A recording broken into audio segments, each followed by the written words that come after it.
Welcome to our channel. If you want to cancel your Max HBO plan, follow these easy steps to manage your subscription properly. Step 1.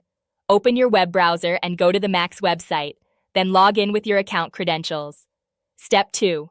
Click on your profile icon in the top right corner of the page and select Account or Settings from the drop-down menu.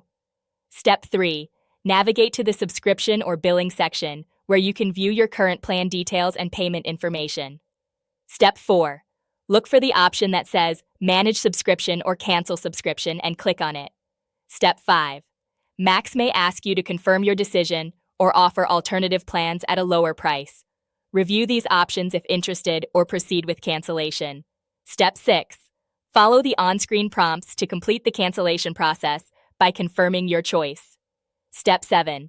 Note that you'll continue to have access to Max until the end of your current billing period, so you can still watch content until then.